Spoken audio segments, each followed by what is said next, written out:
Good evening, everybody. How you doing? Duff here. As always, we need to start with a sound check. Let me know if you can hear me okay. Everything looks like it should be correct right now. Except we got a little bit of green snow up here, which is what, that side. Yeah, I got a little bit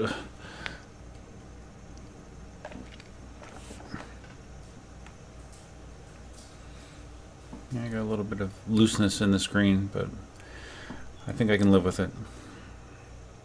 All right, hey Daniel, hi Jim's Place. I saw you chatted in there. Happy Easter, everybody. This is the first ever Easter PEV live stream that I'm aware of.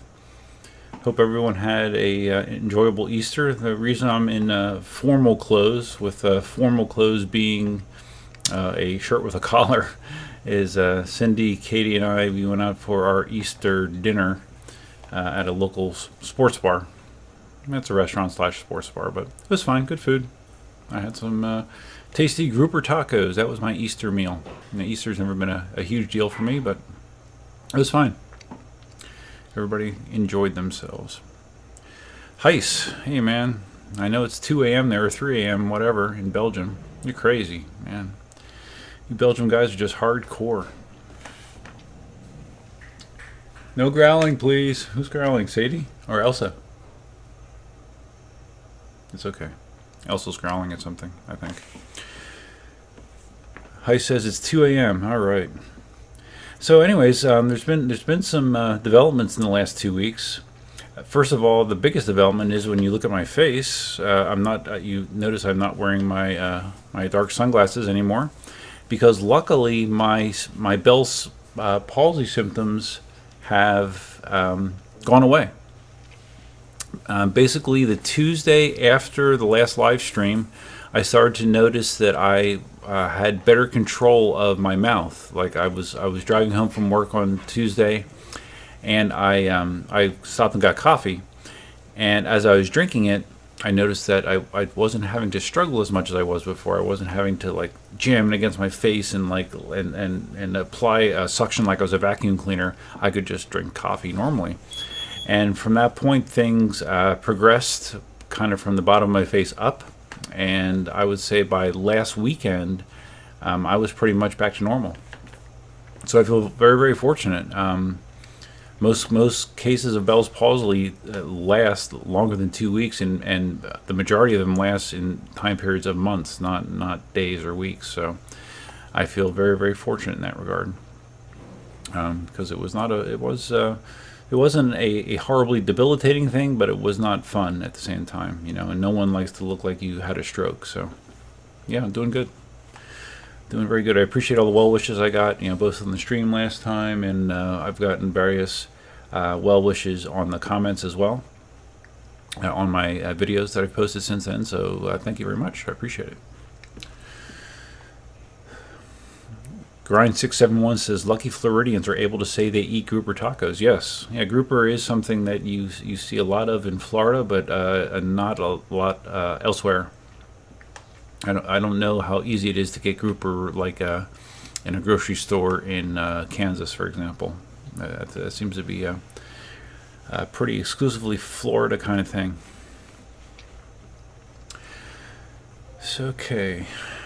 So now I don't have a ton of notes this week, but I do have some things to cover. One of the things, and if you saw my video that I posted today, that actually that just went live on the main channel. The writing video from today, I think just went live within the last half hour or so. And on there, I mentioned that one of the things I wanted to do was give away some items. I've been trying, if you've seen any of the videos in my hobby room lately, it was getting a little out of control. I had like just shit everywhere. And last weekend and again this weekend, I've been working on kind of purging. I'm cleaning out stuff, organizing stuff, recycling stuff, getting rid of things that I don't need. And part of that is also getting rid of some old stands. I have some old EUC stands that I made way back when that have just been sitting on a shelf. You know, they are somewhat used, and some of them are the original design. Like this is the design that you can actually get off of Thingiverse that Matthias put up there, the original 2.0 stand. But anyways, I have I don't know, 5 or 6 of them sitting around here that I'm going to try to give away to people, with the caveat being that you kind of need to be in the continental United States if you want one of these, because I don't want to spend $23 to send anything overseas. So hopefully you can understand that. Oh, wow, look at that note. Duff is live now. Nice. Yes, I am. Grind, you're in California and you never see grouper in the menu. Yeah. Yeah, grouper is it's good stuff. I am a fan of grouper. Cindy is sending me messages. Let me just quickly. She's asked me a chicken question, and it's always important to answer chicken questions.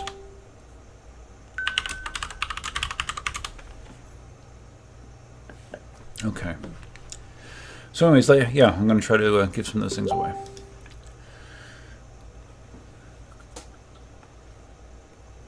All right. Okay, so anyways, besides my health improving, one of the things that we talked about sort of in depth the last live stream is we talked about electric vehicles, and we talked about how I wanted my next daily driver to be an electric vehicle. I've an all-electric vehicle. Right now, my daily driver is a 2007 Prius, which has somewhere around 226,000 miles on it. And I talked about in the last live stream how my plan was to pay off my Tacoma, you know, which I figured I could do in about a year or so, and then look at an electric vehicle, whether it be a Nissan Leaf Plus, Chevy Bolts I wasn't really thinking that much about. The Hyundai Konas I liked. And we did talk about the Teslas as well, Tesla Model 3s. And I've always thought that the Teslas are cool, but like I mentioned before, I always had some reservations based on some issues I heard with repair and reliability. But I think a lot of those issues stem back to the older Tesla models. They had a lot of problems with the Model 3, especially as it's been available for a while. There's been a lot of glowing reports on the Model 3, and I just happen to have a buddy of mine that just got his Model 3 within the last 2 weeks. And I also have a friend on the East Coast that's had a Model 3 for probably 8 months, 9 months, something like that, and he loves it. So anyways, to make a long story short, I started to get more interested in the Model 3. And as I was looking at it, you know, it's very interesting if you've ever gone to the Tesla website.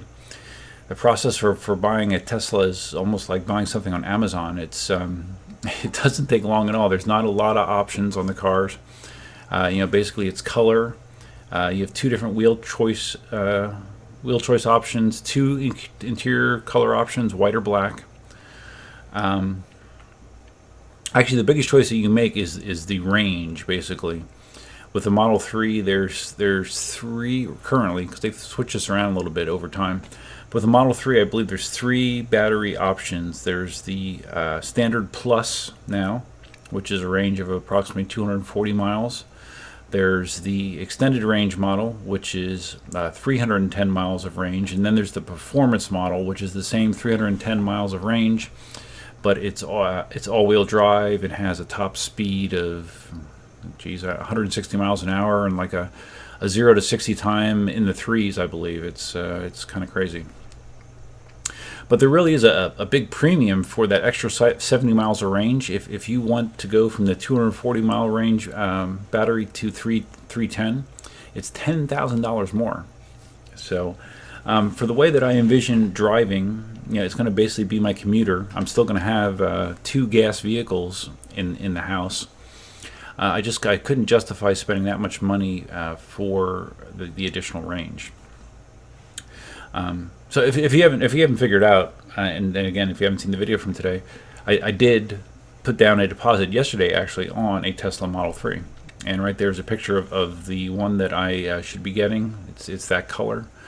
Those are the base wheels. But anyways, the thing that kind of pushed me over the edge to do it now rather than later was a couple things. With the Leaf, one of the things I talked about with Cliff actually on the stream 2 weeks ago was the difference in battery technology with the Leaf, how it's passive cooling versus active cooling.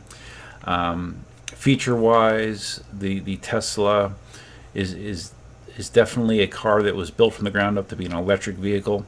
The Leaf, even though it was always an electric vehicle, it seems very much like a standard car with an electric motor in it. There's definitely some differences there. But anyways, my point is I looked up the federal tax credit for Teslas, and at the end of last year, the $7,500 tax credit expired. You could no longer get the full $7,500 tax credit.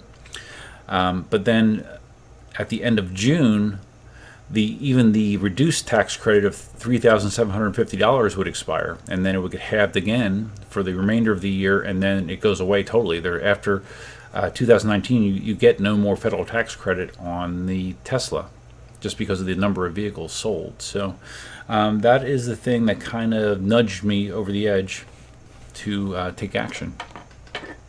So the more I read about the Tesla, the more excited I got about it. Like I said, the $10,000 for the additional range seemed pricey to me, but I did opt for the full self-driving option, which is $5,000. Basically, all of the Model 3s now, they come with autopilot, enhanced autopilot, which is like extremely intelligent cruise control, basically. With full self-drive, it adds things like being able to react to traffic lights. It knows about stop signs. It knows traffic rules, basically. And it more or less will allow the vehicle to eventually take you from point A to point B with very, very minimal interaction on your part. So the geek in me, that just hit all the right buttons, and I decided to add that option. Again, they incentivize you to do that up front, because if you decide later that you want to add the full self-drive option, it's $7,000. They charge you an additional $2,000 if you want to do it. Oh wow, that was a nice dismount on my Ninebot. They charge you an additional $2,000 if you do it after the fact. So I added that option up front. So when the Model 3 was announced, there were stories all over the news about like how people got on this waiting list, and they waited. Some people put down their deposits, didn't get a car for what, 2 years, something like that, a year and a half. Tesla has now totally caught up with their production, and I'm actually going to be getting that vehicle next Saturday. I placed the order yesterday, and I'm going to be picking it up next Saturday. And the funny thing is if I would have went with Pearl White, which was my second choice, I probably could have picked it up in a matter of a couple days. So there is no longer a backlog. If you're looking for a Tesla Model 3, you can get one relatively quick. So anyways, I don't know if anyone else out there has a Tesla, but like I said, I know two friends of mine that have them, and they love them, and the one friend has 3 other friends of his own that have Teslas, and they all love them as well. So I fully expect to love mine. I need to get a NEMA 1540 outlet put into my garage so I'm able to charge it. With the standard charger that comes with the Tesla, you can charge at a rate of somewhere around 30 miles per hour, I believe. Something like that. Yeah, or it's right around 30 amps, I think. So, but I think it's around 28 to 30 miles per hour of charging. So my daily commute is 50 miles. They recommend that you don't charge the car past 80%. A rule of thumb that you learn from EUC charging as well, that's generally the recommendation with EUC charging. But with a 50-mile commute, that means that I could replenish that 50 miles with 2 hours of charging a night. So that's not bad at all. So it's going to be exciting. We have to. It's kind of weird when you order a Tesla. It's not like they deliver it to the store where you ordered it, which was kind of an assumption that I made. But actually, in my case, I have to drive to the East Coast to pick it up. It's at a place. I can't remember the name of the town, but it's a little bit south of Fort Lauderdale. So I'm going to be driving over there on Saturday to pick it up. Hopefully, they have it fully charged so I can drive back. And yeah, I will begin my Tesla experience. Should be exciting. I have all kinds of. I mean, although there's tons and tons of Tesla videos out there on YouTube, I'm still excited to give my thoughts on it and share my experience, because I think it's going to be cool. It really is the kind of futuristic tech stuff that I only dreamed about as a kid. You used to think, man, it would be amazing if you had a car that could just drive itself. It just seemed like such a far off thing, and it's actually here, and it's cool. It's really, really cool. I've been doing lots of homework on it, watching videos just to kind of learn the ins and outs of it, and it should be an exciting process. All right, so let's see. Grind671, happy Easter to you as well, and he's glad to hear my Bell's palsy episode was short. Yes, so am I.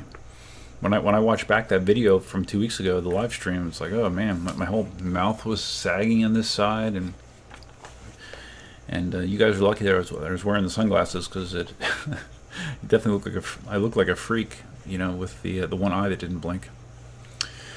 Daniel Montenegro asks, what kind of deal did you get from Tesla? Well, Tesla doesn't really give deals. It's kind of that is one thing that kind of frustrates me. I wrote about that in my blog, that with Tesla they kind of take an Apple approach. Basically, there's no negotiations. This is the price, and if you like the price, you buy it, and if you don't like the price, you don't buy it. And it's funny, I was thinking to myself, I've never seen a Tesla commercial, and I don't think that there's ever been one. They don't spend money on advertising. All of their business seems to be from word of mouth, and obviously it's working for them. There's a lot of hype around their name. But basically, let's see. I can pull up. I don't mind sharing the numbers here, because the numbers you see on the website are the same numbers that I would be paying, or that I paid. So basically, you pick your options on the website, and then at the end of the process, and like it says, it takes all of 5 minutes to pick your options, if that, because there's very, very few options. Then you basically provide them a credit card, and they take a $2,500 deposit, which is refundable, I guess it says. It's weird with Tesla. They said that there is. What's this? Yeah, okay. With Tesla. Even after you take the delivery of the car, you have 7 days or 1,000 miles, and you can actually return the vehicle. Basically, no strings attached, I guess, that's a unique policy. I've never heard of any other car dealer doing such a thing. But anyways, you give the $2,500 deposit. It goes towards your final purchase price. It's figured in. And they have options on there where you can figure out financing through Tesla if you want. In my case, I'm going to be financing through my credit union. So I got that all pre-approved. Yeah, it's really it. As far as trade-ins, like I don't have a trade-in in my situation, but as far as trade-ins go, basically they again, there's no negotiations. There's a certain number. Like Tesla will give you a number based on whatever lookup source they have, or like if you go to a place like CarMax and you get a written appraisal from CarMax, they will honor that as well. But there's no haggling. There's no back and forth, and I'm sure for some people that's a turnoff. For me, it's a little bit of a turnoff because, when I bought my Tacoma through the Costco auto buying program, and one of the advantages of doing that is you get a nice discount. But with a Tesla, you do not get a nice discount. Although the price has come down somewhat, they did drop the price a little bit a few months ago, I believe. I'm just trying to look at my numbers here. just to give you an idea of what a Tesla Model 3 costs with those specs.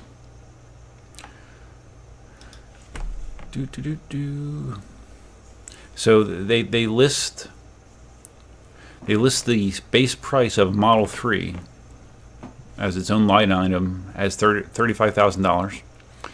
And then the standard range plus rear wheel drive, which is my configuration, is $4,500. The paint choices, that's another weird thing. Every paint color is extra except black. If you want black, that's included in the price. If you want any other color besides black, it's at least $1,000 more, and I think it goes up to $2,000 more. I think the red is like $2,000 more for some reason. As far as the wheels go, you can have the aero wheels or the alloy wheels. The aero wheels actually give you better fuel efficiency, believe it or not. And as far as the interiors go, black is standard, and white is another $1,000, I believe. So that's another option. Autopilot is now included. That's a recent change. They used to have autopilot as an option, a $3,000 option. Now it's included in all of the Model 3s, but they've raised the price accordingly, so it's not like you're getting a deal. But all of the Model 3s now include autopilot, so that's a recent change. And the full driving capability, $5,000. So that comes up to about $45,500 for everything. So yeah, not cheap. Oh, and they have a non-negotiable destination and documentation fee of $1,200, which is bullshit. But almost all car dealerships in Florida do that, and it's annoying. So yeah, that's what it costs. And the fact that I'm doing it now instead of waiting till the Tacoma is paid off means that I'm going to have to be rather frugal with my my extra spending, more so than I have been obviously in the last couple of years, ever since I got into PEVs. But I'll make it work. I'm not worried about it. If I'm good at anything, it's making things work one way or another.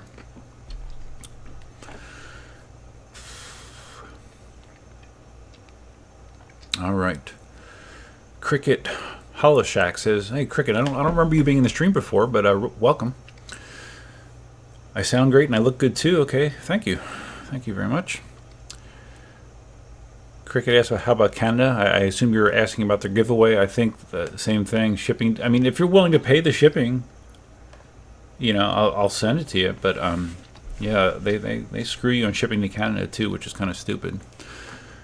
But I don't know that I've ever shipped this stand to Canada. I think maybe once. Yeah, I think once I did.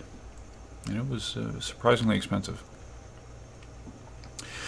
Heist has 2 weeks. Yeah, if you go to the Tesla website, pretty much almost any config that you pick, it says a maximum of 2 weeks wait time. And in my case, it's a week. And the sales guys that I talked to said, in certain configurations, it's a matter of days. If you want it that quick, you can get a Tesla super, super quick now. So a lot of people don't realize that. Nicholas Rodriguez says the lifetime supercharging chroma that came with the early S models was great. Yes, that is cool. That is definitely a benefit. I'm not really sure. I haven't found yet a black and white answer as far as exactly how much supercharging costs. Now, what I did was when I bought my Tesla, and when anybody buys a Tesla, they give you a referral code. And if someone uses your referral code when they buy a Tesla, what happens is you get 1,000 miles of free supercharging, and the person's whose referral code you use, they get 1,000 miles of free supercharging as well. So I use my buddy's referral code, so we're both getting 1,000 miles of free supercharging. So that's a nice little spiff. And who knows? If someone else buys one and they use my referral code, I can get in on that deal as well.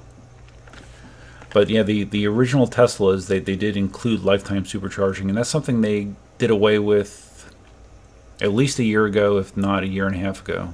They stopped doing that. I guess it was not feasible for them to do that, I guess. Cliff, hey Cliff, how you doing? Cliff said that there have been quite a few people dedicating a channel to their Tesla. Will you do the same? Um, I doubt it. Just because there are so many Tesla channels out there, for me to do that it would take too long for me to build it up, unless for some reason people just loved hearing my opinion on Teslas.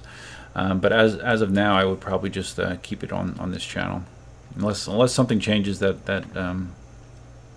it would be advantageous for me to just have a dedicated channel. I know certain people like that. I mean, some people like to, they know they go to this channel, and that's why I made EUC Army and the Duff 3D channel.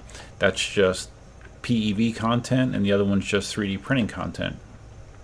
Neither of those channels are that big. The EUC Army channel has been growing a little bit. It's up to like 400 subscribers, I guess, but you can't monetize a channel till you get to 1,000 subscribers anyway. So both of those are just kind of, they're there for that purpose, for people that just want dedicated content. And we'll see how things go with Tesla. I don't know. We'll see. Maybe they'll do well. Maybe they won't. Because there's tons and tons and tons of Tesla content out there. Tons. Heist says Model 3 Standard 47,800, long range 58,000, performance 68,000, including 21% VAT. Oh, so those are the Belgian prices? Yeah. Pricey, pricey. That VAT tax will get you every time. That performance model is insane, man. I mean, you're talking supercar performance in a mid-size sedan. But it's gonna be different. I mean, the whole way Tesla approaches cars is so unique. When you sit in one of those things, it's basically just the interior is barren except for this big 15-inch screen, and the fit and finish is really nice. And they did have a Model 3 in the store yesterday, so I sat in it, and the glass roof is awesome. You have glass the whole way back, so. It makes everything feel airy, and it's just nice to have that visibility. It's gonna be fun. It's gonna make my daily commute a lot more fun than it was in a 2007 Prius. Let me tell you. And just imagine when full self-drive comes out, and I can say, okay, Tesla, take me to work, and it literally can almost do that. you can just give it a destination, and it'll take you there. So.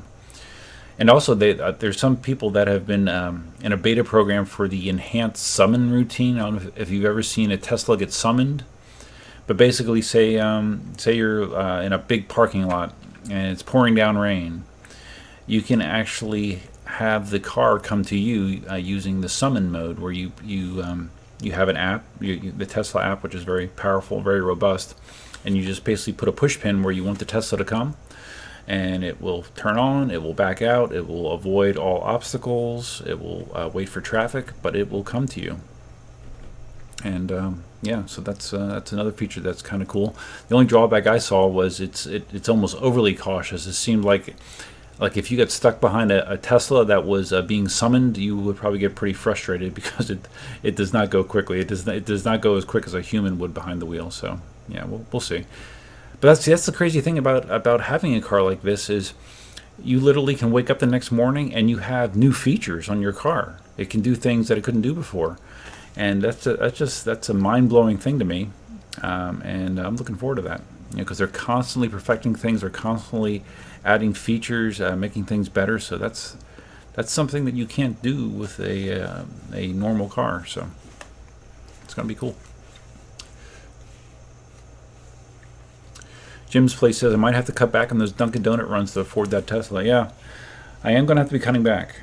Yeah, I mean, I can't tell you how many times in the last 3 years I've done snap decisions to just buy stuff.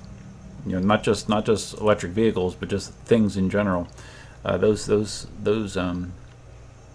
decisions will have to be more calculated now, for sure. At least until the Tacoma's paid off. Once the Tacoma's paid off, then it's not a wash, because obviously the Tesla payments are more than what I'm paying on the Tacoma, but it'll be close enough that I wouldn't really notice that much. But yeah, until that happens, it's going to be a little bit tight, but it's okay. I'm lucky. At least my primary mortgage on my house is paid off. I still have a home equity line on the house, but my primary mortgage is paid off, so that does give me some breathing room.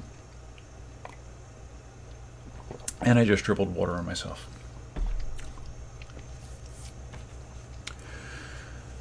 So Heist says 120% deductible for business. So Heist, you're saying if you bought a Tesla, you could write it off as a business expense? Well, that kind of changes the dynamic. As far as I know, I can't do that in the United States. Maybe you can as a business expense if you used it for your business, I guess. I'm not sure. But I'm just looking forward to getting the nearly $4,000 tax credit at the end of the year. That'll be nice. It'll make tax time a little more fun next year. Heist, does it come with a hitch? No.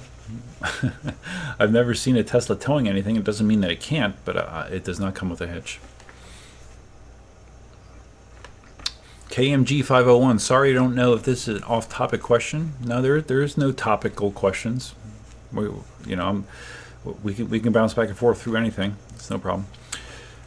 But is anyone experiencing the KingSong Android app crashing? I have not. But I don't have Android. I have an iPhone. But I know that Ulf was telling me that they are releasing a new version of the KingSong app, or they recently have released a new version of the KingSong app that coincided with the release of the new firmware for the 18L and XL, the 1.12 firmware. So, yeah, I don't know if you know what version of the app you have, or if you just recently got an upgrade to it, but could be related. Scout thought I was talking about a Gotway Tesla for a minute. Yeah, no, this is a much more expensive Tesla, Scout. Much more expensive. But it's like I said in my video today, it's the ultimate PEV, really. I mean, this is the top of the food chain, man. All electric all the time. It's gonna be fun. It's gonna be fun. I'm glad that I'm young enough that I can still enjoy this technology, that this kind of technology has become available to me before I'm dead. That's a good thing. Scout says, how am I going to tow my camper? Hey, do you want to buy a camper? I have the Tacoma. The Tacoma's not going anywhere. And the Prius, the 2007 Prius, I actually am going to be giving that to Cindy's daughter. She's going to use the Prius. Right now, her vehicle, her primary commuter vehicle is a old Dodge Ram pickup, which gets absolutely terrible mileage and is very expensive to fix. So we're giving her the Prius. That's going to be her daily driver. And yeah, if I have to tow anything, including the camper, I would use the Tacoma. But that camper has been for sale actually for 6 months. We're trying to sell the camper. It just doesn't really fit into our current lifestyle and plans. So yeah, we've been trying to sell it unsuccessfully, but we will continue to try to sell it.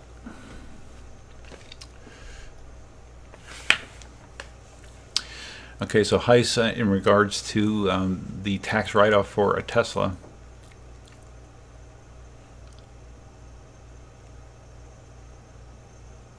Okay, he's saying that because he's an independent contractor, yeah, he can write off that whole expense 120%.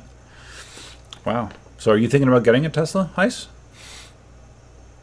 Good for you if you are. That'd be awesome, man.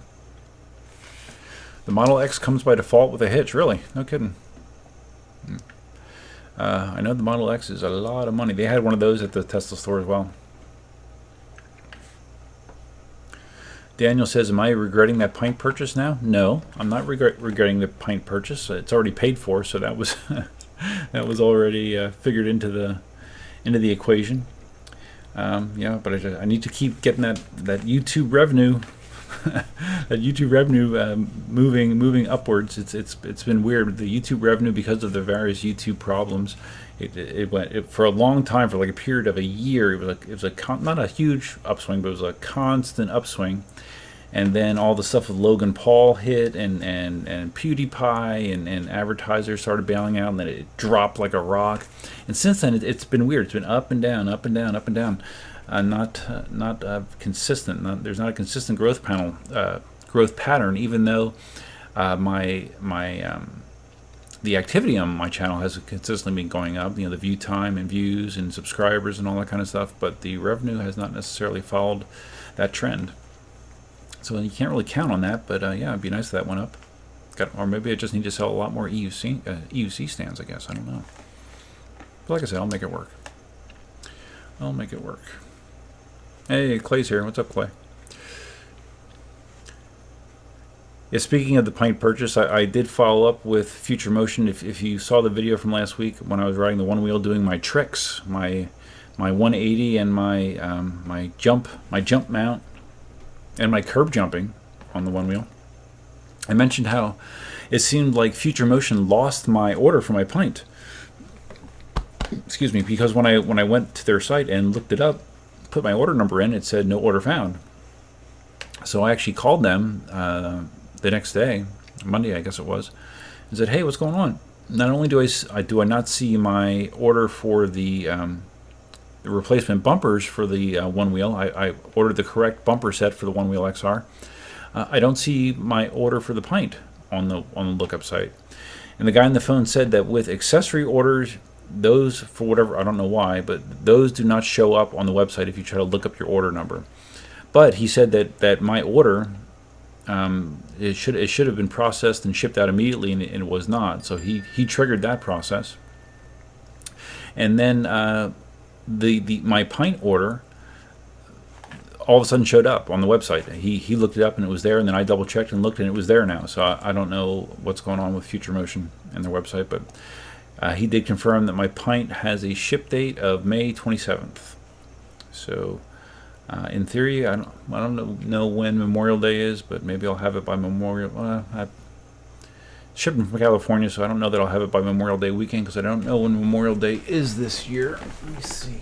Oh wow. Let's see, when is Memorial Day? Probably faster ways to figure that out than flipping through a calendar, but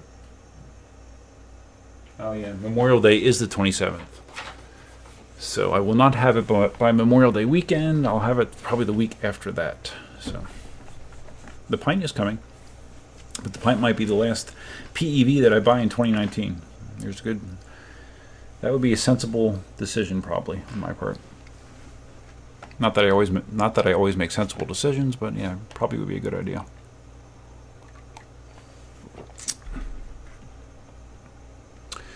Okay. Heist says, no, Tesla doesn't have the range for our trips to Finland. Closest fast charger is 130 miles from our cabin. Oh. How long are your trips to Finland? I'm curious. Yeah, I looked at the world map as far as fast chargers go, and the United States is very, very well covered. It's cool, like, you can actually, like, say you plan a trip on the navigation on the Tesla, it'll actually route you through areas where superchargers are available. It'll calculate the distance in between them and make sure that you're never going to be left high and dry as far as charges go, so that our charging goes. So that's kind of awesome. And you can also charge a Tesla at a non-Tesla site as well. There's a bunch of other third-party charging sites out there. You can charge a Tesla at any of them as well. I'm not sure how the cost compares, but yeah, you can. Heist says you ordered the Model X5 hybrid. Is that a BMW X5? I think it is. I've heard that before. Clay says, when do we get to demo it? Demo what? The Tesla? Oh, there'll be lots of demoing going on. Believe me.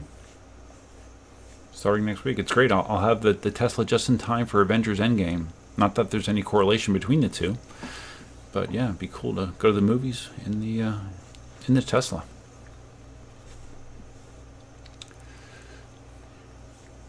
Scout says, what's a pint? A scooter? Oh, you don't know what the pint is, Scout? All right, hold on a second. Let me show you. Yeah, actually, see, I don't think I ever actually admitted on one of my videos prior to last week that I actually did order a pint. I've talked about how I thought the pint was cool, but I did not actually admit to ordering a pint until last week. So, and I hadn't admitted it on stream either. So maybe that's why you don't know about it. But yeah, I did order one The day after they were announced, they had a special where you got a free mud guard with it. They threw a couple other things in with it as well. So yeah, I have had one. Whoops, I have had one on order for a little while.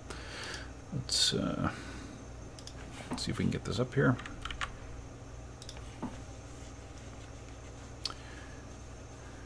Okay, there's the pint. The pint is a smaller one wheel. The tire is slightly smaller. The board itself is slightly smaller. It has an integrated handle. It's lighter. It's more portable. It's more friendly for a situation like if you're riding your pint last mile to get on mass transportation or public transportation. Has a built-in handle, a magnetic handle that makes it very easy to carry compared to a one-wheel XR. It has something called simple stop technology. One of the challenges that a lot of new riders have with one wheels is mastering the stopping technique, which requires you kind of awkwardly lifting your heel or your toe so pressure is relieved on one of the two sensor pads in the front, and that's what disengages it. But the tricky part is you have to be able to do that while keeping the board more or less still, because if you start to roll back or roll forward, it won't disengage. And if you watch any of my videos when I learned to ride the one wheel, I really struggled with that, partially because the sensor pad on my one wheel was bad out of the box and wasn't disengaging like it was supposed to. But still, that is one of the hardest parts of learning how to ride a one wheel. With the pint, with the simple stop technology, which is something you can turn on or off, you can stop by basically you just roll to a stop and then just back up a couple inches, and as soon as it detects that reversing direction, it turns off. So that's a lot easier for people to learn. And I'm curious if I'm going to prefer that. You can still stop it the same way as you do a conventional XR or Plus, with the sensor pad. But it's going to be interesting to see if I like the simple stop as opposed to the normal way. I'm thinking that I will.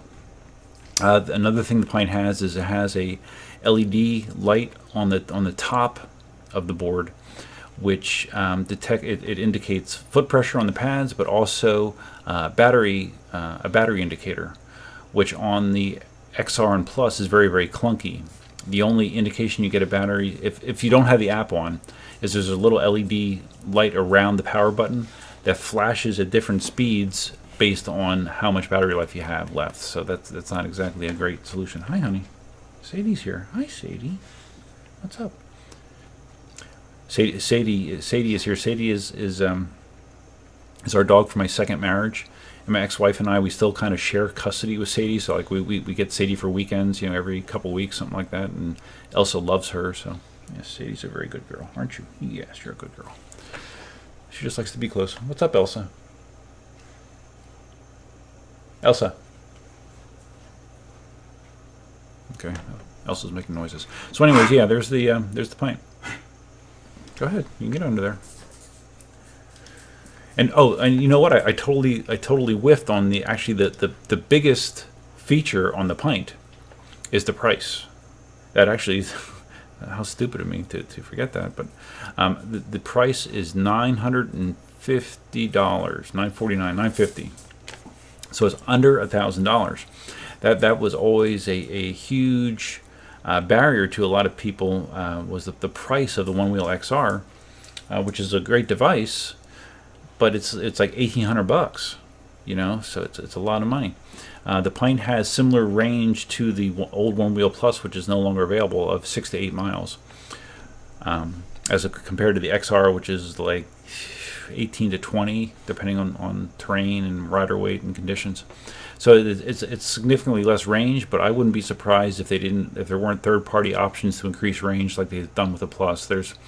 Clay's very familiar with the Ego option for the Plus, where you can get tons more range by hooking up an external battery that's mounted on the fender. So I wouldn't be surprised at all if they come up with something like that for the Pint as well. Okay, yes, Heiss confirmed that the X5 is a BMW. Yes, it is. Okay, good.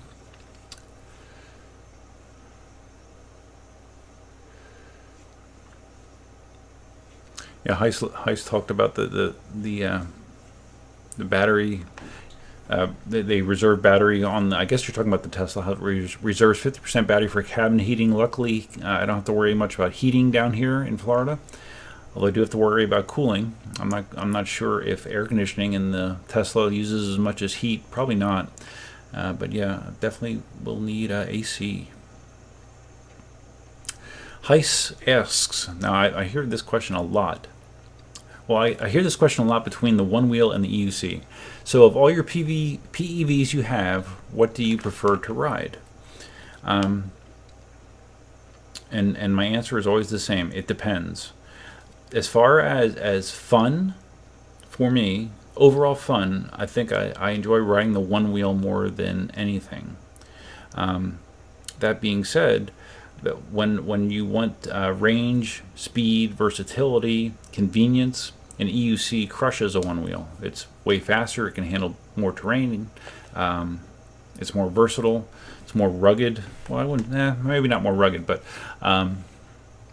it's just that there's a lot of areas where an EUC shines over a one wheel. Now the M10-3, as far as fun goes, the M10-3 is very, very close to the one wheel, I would say, fun wise.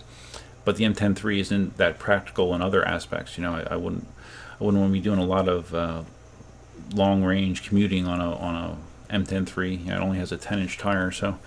But like I said, it depends. But I think, at least for me, the riding experience on the one wheel is more fun than the EUC. It's more interactive. And EUCs obviously can be more interactive. You know, you can ride an EUC more aggressively. But yeah, for me, the one wheel is the most fun wheel that I have. And it's funny, if you do get a chance to watch a video from today, we were riding on this pathway near Dunkin' Donuts. Some kid, from a distance, it sounded like he was riding a weed whacker. It was loud, but as he got closer, and it was in the distance, it was hard to make out. And the reason I discovered it was hard to make out was because this kid was on a scooter, a gas-powered scooter, popping a wheelie, coming towards us.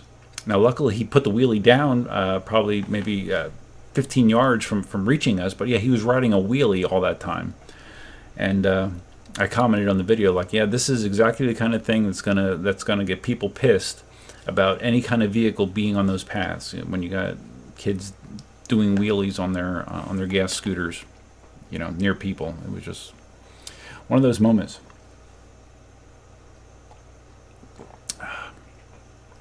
Scout says looks cool, referring to the Pine. Yeah, the Pine is really cool, and they've cleaned up the, or at least I haven't seen one in person, obviously, but it seems like they modernized the build. It looks more refined than the one wheel XR, definitely. So I'm really interested in seeing how it is firsthand. The people that have gotten to ride the Pine so far have all been very, very positive about it. Very positive. So. You know, despite its smaller size, it sounds like it's very, very similar power-wise to the bigger boards. So, and because it's smaller, it's also more nimble.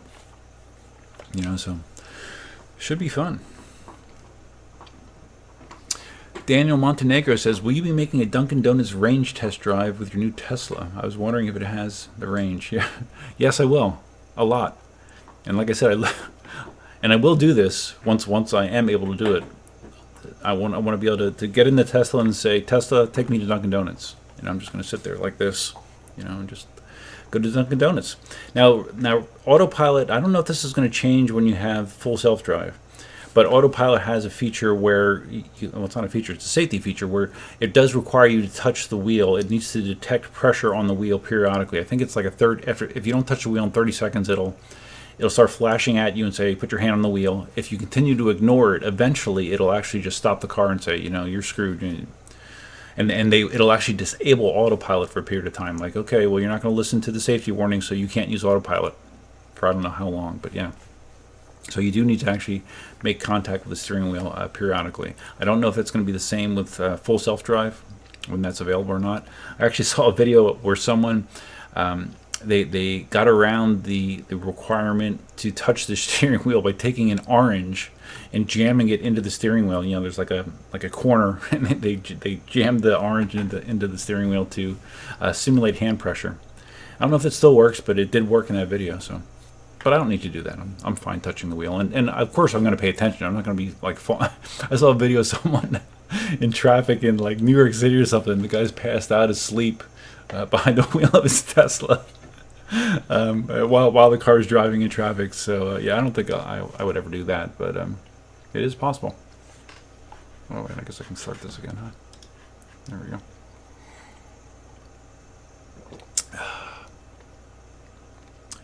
Walter McDonald ordered M3 last week for inventory. I saved almost 4K.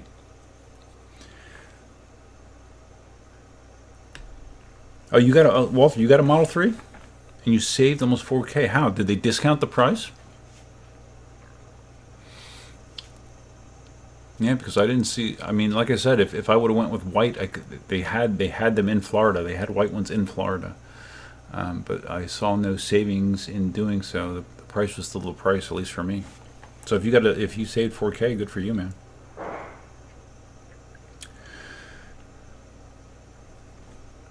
You love your Z10, but my EMBT is a blast. Uphill is like downhill. EMBT. I don't know, Walter. What's an EMBT? I'm not sure what that acronym means. Jim's Place. Have you ever done a range test on your Ranger? What did you get? Well, the one time that I was going to do a range test on the Ranger was when I wiped out.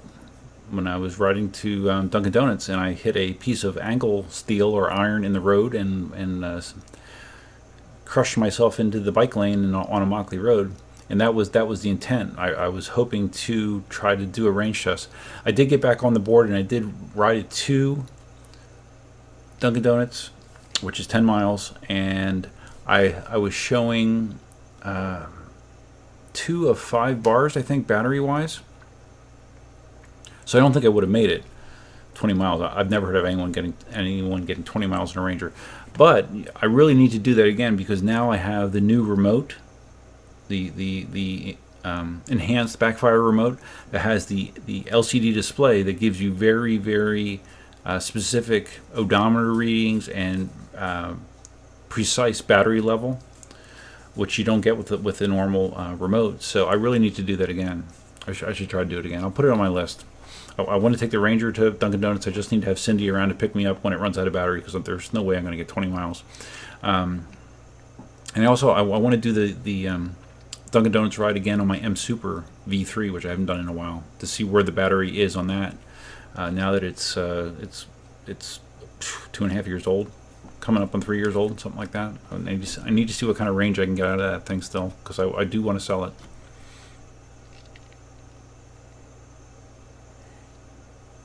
Cliff says, short story. I told you I ordered a Mini Pro off Amazon for $350. Yes, I do remember that. It was dead on arrival, would not turn on and would not charge. I returned it for a replacement, and the second one was also DOA. Well, Cliff, that's interesting. I wonder if that's a similar scenario to what was going on with the Z10s, where they were discharging faster than expected over time, and the lithium's discharged to a point where you could no longer charge it conventionally. That's kind of what it sounds like. Interesting. So what did you do after you got your second DOA one? Did you go for a third? That's crazy, though. Wow.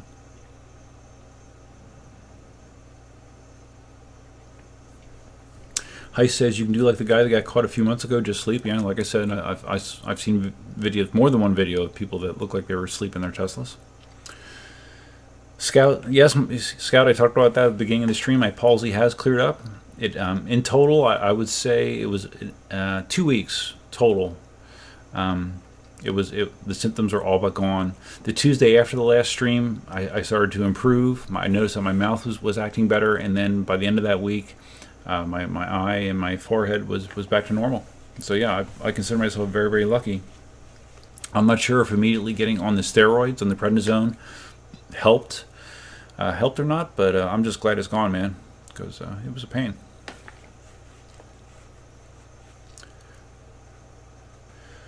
Walter says, I'll get tons of YouTube hits with your Tesla video. Well, that's the hope. We'll see. YouTube hits equals Tesla payments. So hopefully that formula works out. We'll see. Oh, okay, Walter. So electric mountain bike. Okay, yeah. Yeah, I've seen some of those high-end electric mountain bikes and electric road bikes. Man, they are insane, insanely expensive too. But yeah, they are awesome. So Nicholas says, I've got 33 miles on my XR now. Okay, so you're a relatively new rider. And generally don't use more than 25 to 30% battery during each use. I've been charging to 99%. How do I maintain the battery for longest life? Cell balancing. Well, that's on the One Wheel forum on Facebook. That's where I get most of my One Wheel information. I've heard people say that they leave their board in all the time, plugged in all the time to the charger, which I generally don't understand why you'd want to do that. The more reasonable stance to me is a lot of people say they plug their board in once a week or something like that if they're not riding it, just to let it balance, because I guess it does do some sort of balancing when it is like left on for a prolonged period of time. So I would say once a week, make sure that it's on the charger at least, even if you haven't ridden it. That's kind of what I do, more or less. Although I haven't really pushed the range on mine lately, but you will find differing opinions on that. All right, so Cliff says regarding his two dead Mini Pros, they gave me a $75 discount on a new 2019 model. It is working fine. So what did the 2019 model cost, Cliff? I assume it cost more than $350 then. Scout says, I handled the palsy ordeal well. Thank you. Yeah. That's kind of the way that I approach things is, when you have a situation, you have two choices. You deal with it or you don't deal with it. And I've always kind of been a deal with it person. Generally speaking, you get better results when you deal with problems.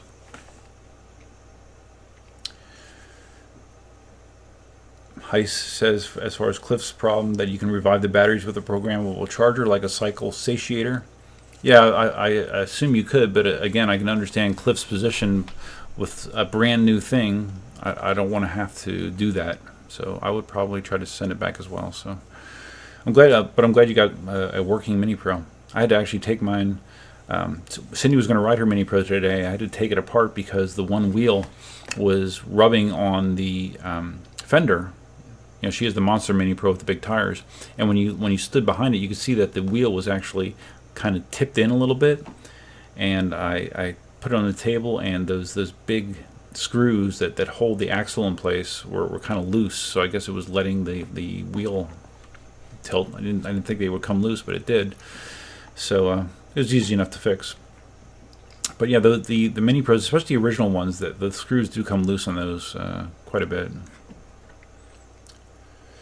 Clay knows a guy that builds electric bikes. Yeah, I've seen videos of DIY electric bikes and DIY skateboards, and you can just do some insane things. Totally insane.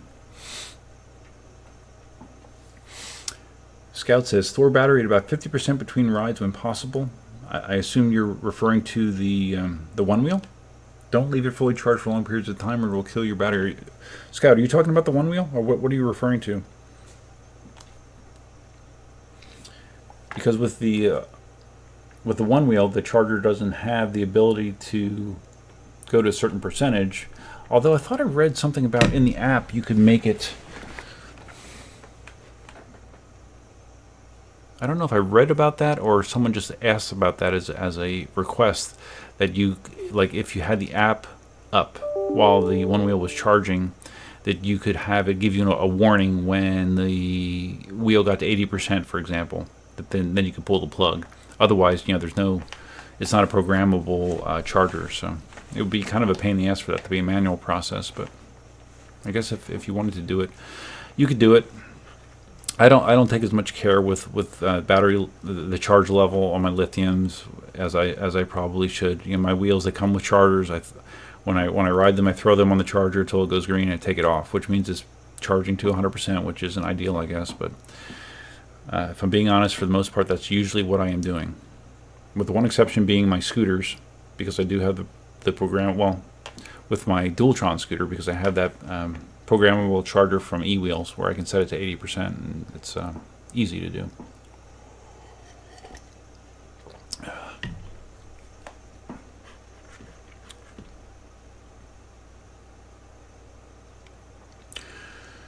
Scout is talking to Nicholas. Nicholas also charged to just 90%, not 99%, and wait 15 minutes after charging to turn it on. when you have time to remember. That last one is just a little detail. Okay. Yeah, Scout, I don't do that. I'll tell myself I do not do that. But it makes sense. I mean, with Teslas, they generally say that you should only charge it to 80% for daily driving. The only time you should charge it to 100% is if you know you're going on a long trip and you need that extra range. Otherwise, you only are supposed to charge to 80%.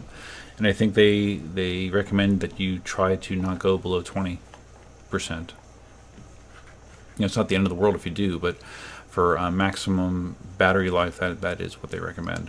The batteries in the Tesla have an 8-year or 100,000-mile warranty, whatever comes first, which I believe is the bare minimum required for electric vehicles sold in the United States. Because the Nissan Leaf has the same warranty, I believe, and I think the Bolt had the same warranty. The only exception I know of is I believe the Hyundai Kona has a lifetime warranty on the battery. Clay says, I'm going to get a new tire soon. What do you think about the treaded tire? I think the treaded tire is nice, and especially for the kind of riding you do, Clay. You do a lot of off-road stuff. I see more and more, I see people talking about the Burris treaded tire. It used to be the Vega treaded tire, but more and more I see people getting the Burris tire, and I guess there's different sizes. I don't know enough about the treaded tires to give you an exact recommendation, but when my tire goes, when mine wears out, I do plan to get a treaded tire for sure. Because even though the Vega is nice, the Burris also has more curve to it, so people say it's more responsive. And a unskilled rider might think that it's more squirrely, but I think someone like you would probably be able to adjust to it pretty quickly. And the advantage of that is it gives you more maneuverability. So yeah, treaded tire is the way to go, I think. Looks cool too. Scout says, yeah, Duff, you need to treat your Tesla battery more cautiously. Scout, I will. Believe me. It will be charging to 80% unless there's a reason that I need to charge it to 100. And I don't envision a lot of reasons why that would be. So, yeah, that's a lot of money sitting there. So, yeah, I will be very, very cautious. Cliff says his last Mini Pro cost him $411. Okay. So the older model was $350. The brand new model was $411. That's not bad. Was there a significant difference with the new model, new features? I don't know. I haven't looked at the latest and greatest with Mini Pros in a little while.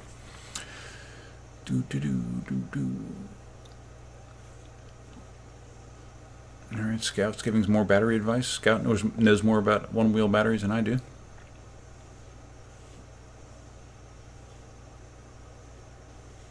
Heist chimed in regarding charging the wheel.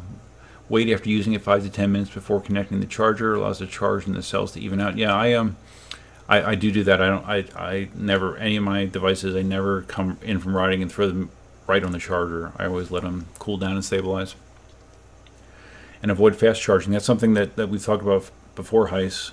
How the eWheels includes that 5 amp charger, which I initially was using on the Dualtron at 5 amps. I have since dialed that back based on stuff that I've read and our discussion about the advantages versus disadvantages of fast charging. And basically, if you don't have to do it, like if there's not a situation where you have to get the device charged in a short period of time, I don't really see why you would want to pump more amperage in there if it if it could degrade the quality of the battery. Doesn't make sense.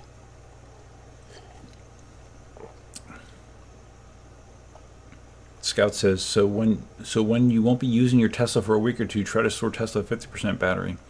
Well, I don't think that's going to happen. The Tesla will probably be my daily driver. Well, will be my daily driver, so I don't see a scenario where it'll be sitting for 2 weeks, but if it is, I will keep that in mind. Yeah, so I remember you did mention with fast charging you only went to 80%. But with me, I'm only charging to 90%, but I'm using now the 2 amp setting, I believe.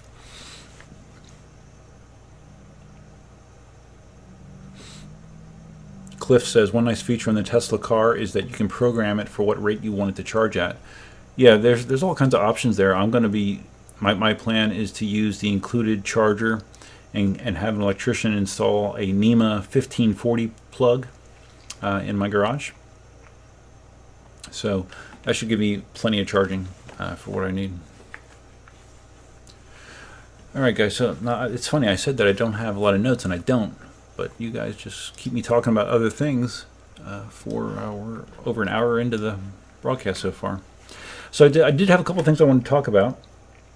The last live stream I talked about this guy, his YouTube channel, his name is Hsiang, Hsiang.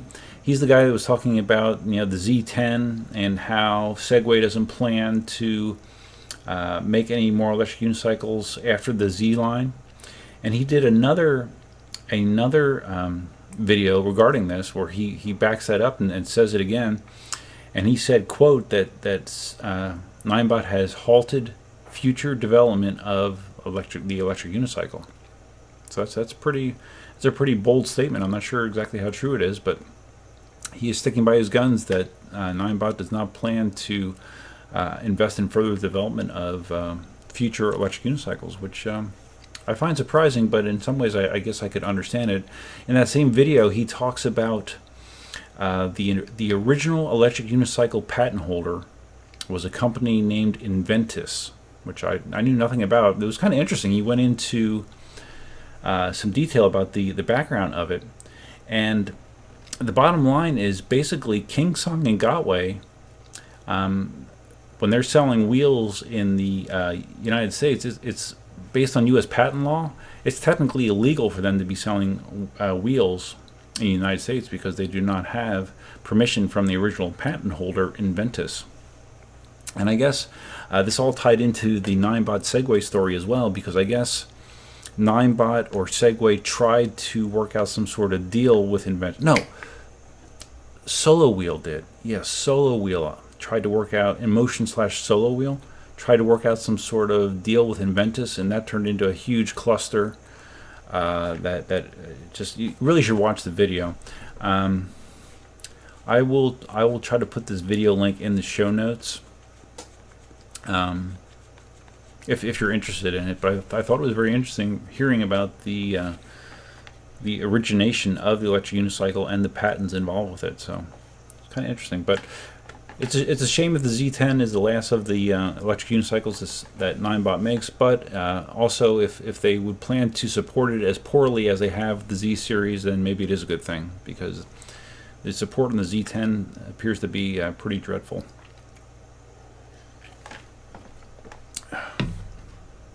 Okay.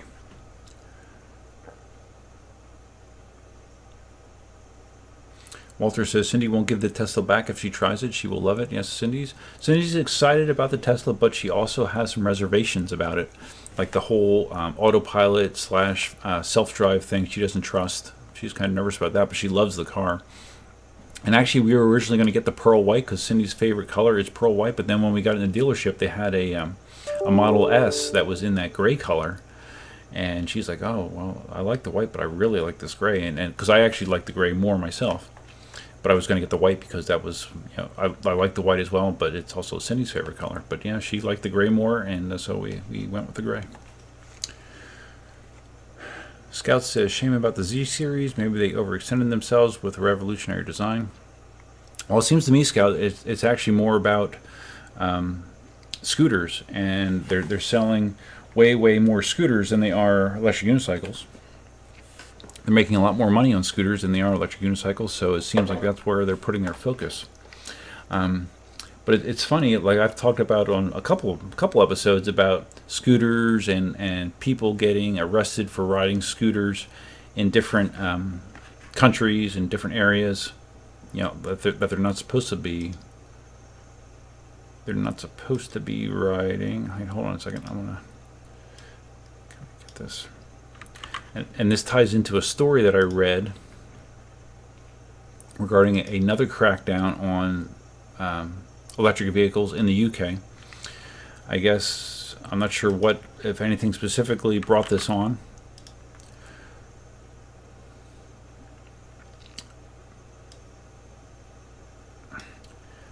But the story is about electric scooter riders getting cracked down on by London police. they are, I guess they're starting to enforce the law. You know, it kind of ties into that video clip from the guy in Ireland that got pulled over for riding his scooter. Whoops. What the heck is that? Yeah, it looks like I clicked. I inadvertently clicked on something on that webpage I didn't want to, so we'll get rid of it. Let's remove that. Okay. But anyways, my point was that's the kind of thing that I'm expecting to happen more and more, where you know, they crack down on these electric vehicles.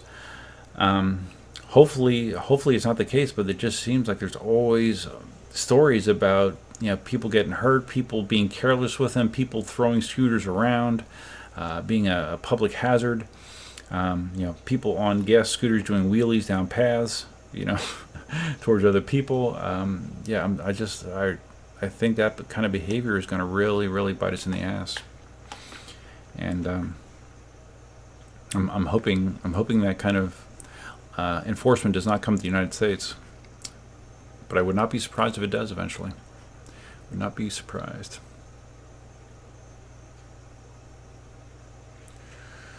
Walter says you charge to 100% every few cycles to balance cells.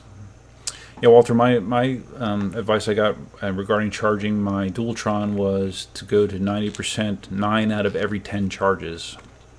So take that as you wish. In a nutshell, it's not a good thing to charge 100% with lithium batteries if you don't need to. You know, if you're not going on a long ride, you don't need to do that, and you don't want to charge them and just leave them like that either. Heist says, do you know Rich Rebuilds Tesla channel? Yes, Heist, I do. I'm a subscriber to Rich Rebuilds. And the funny thing is some of the stuff that happened with his Teslas actually kind of helped create the somewhat negative impression that I had about them. Some of the things that he discovered, some of the problems that he ran into, but it might not be a fair opinion because, you know, Rich, based on the name of his channel, Rich actually rebuilds salvaged Teslas. And it's very interesting content watching him rebuild like Teslas that were flooded out or in collisions and stuff like that. And I like his channel, but it definitely did have some impact. I know like he's very down on how secretive Tesla has been as far as getting parts and stuff, and like if you have a rebuilt Tesla, they give you a hard time about if you fix it. They give you a hard time about reactivating it, like they won't let you fully reactivate the car. Just, you know, so yeah. But to answer your question, yes, I know Rich. I don't know him personally. I know of his channel, and I enjoy it. All right. Let's see here.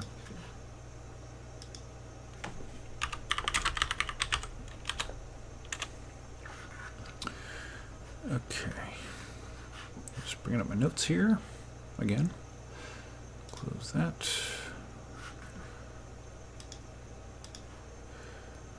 Okay, so UK cracking down on scooters, yes. I don't know how many of you remember My Fun Wheel, and specifically Dion from My Fun Wheel. He's based in California. When I first started getting interested in EUCs, when I was still at the point when I was just watching videos, basically, Dion was one of the guys that I used to watch all the time. He was one of the early dealers. He sold Ninebots. He sold Gotways then. He had lots and lots of riding videos, him and his daughter riding around. And he was one of the early pioneers. Him and Ian were two of the earliest guys that I was watching a lot of way back when. But then he kind of just dropped out of view. I don't know, maybe a year or so ago, maybe a little bit more than that. You didn't see anything. If you went to his site went offline. But then I just saw last week that he was posting pictures of himself with a bunch of Z10s, brand new Z10s. And he evidently is getting back in the business. He's selling again. And I hear somebody whispering. Is that you? It's me. Okay. Cindy's coming in to give me a break. I will continue this in a second. You need glasses or not? I'm going to try to brave the bright lights. Cindy's here. You can talk to people about what you think about the Tesla. It's sexy. The one guy said that, oh, Cindy's not going to let you ever get it back if you let her drive it. What? Oh, no. Oh, no. Wait. We share everything. We're good about that. Okay. Oh, look at the cat. Do I need headphones? You're not doing headphones? No, I don't need them right now. Okie dokie. There's the chat. Yep. Aw, hi guys. That's Heist from Belgium. Heist. I know. How is everybody? What's going on, everybody? Hi. I can't tell where I'm at because I can't see the screen. Sean? Oh, well. He's got like all these things on the screen. So I can't see anything. Hi. I think that's the camera there. These bright lights are really bad, but I love the Tesla. I think it's pretty cool, so let's go. It was really windy the other day, Clay, and I thought about kite surfing. I was like, oh, but I have a feeling it would be pretty crazy. Hola, ¿cómo está? Rich Rebuilds Tesla channel. It's kind of funny talking about Tesla when there's so many different types of Tesla. The doggies are back here somewhere. I rode the Ranger today. That was a lot of fun. How is everybody? Happy Easter, by the way. I can hear him coming back. 17 watching now. Hello, peoples. I'm just reading all this stuff. Well, I can't see anything. I can't tell. You can't see. You can put on my blue blockers. They help. No, I'm saying you have nothing that shows how we look on screen because there's nothing exposed. If you click on that. What? This? Yeah. Ah! Scary. It was better. Cindy won't get back if she tries. She will love it. Okay. It's just so, Sexy. It's sexy. It is. It's really, really cool. It was super windy yesterday. Oh, send me a video, Clay. I would love to see it of what not to do. If I'm going to do it... She wants robin eggs. You can't have candy, Elsa. Mommy can, but you can't. Yeah, definitely make a video of what not to do kite surfing, but I still need to go eventually. I've got a grandson coming in probably less than a month, so I need to get my fun stuff done for a while. But I'll be a fun grandma. Oh, yeah. Yeah, you want to come back? Yeah, sure. I hope Sean's excited about the car. It's of some guy in Naples. I'm not sure who, but somebody on a windy day. There's a lot of people who do silly things on a windy day. You guys have fun. Bye. I'm being kicked out. Kicked out. You can stay. You can No, it's okay. I'm grabbing Rob. Okay. You're burning bras? Exactly. Boy. That's what it sounded like you said. You're burning bras. Okay. You wish I said that. Yeah, sure. Okay. All right. So, anyways, like I was saying, Dion from My Fun Wheels is back. He's back in business. So, yeah, especially if you live in California, that'd be another way for you to get wheels quickly. I guess he said that I guess his daughter had some health problems, which contributed to him dropping out of the scene. But evidently, she's doing better, which is good news. And he's back. His website. I don't know that it's totally up yet because I saw on his picture he had a t-shirt on, but his website is electriceverything.com, but there's a dash between electric and everything. It's electric-everything.com, so if you want to check that out, take a look. But yeah, I'm glad Dion's back. Alright, so now I want to cover the last thing I have on my list, and then I want to get to the stuff I'm giving away, and a couple other things, and then we'll wrap it up because this is going long already. So I saw a story, again, sticking with the scooter craze. Let me see if I can get this up here.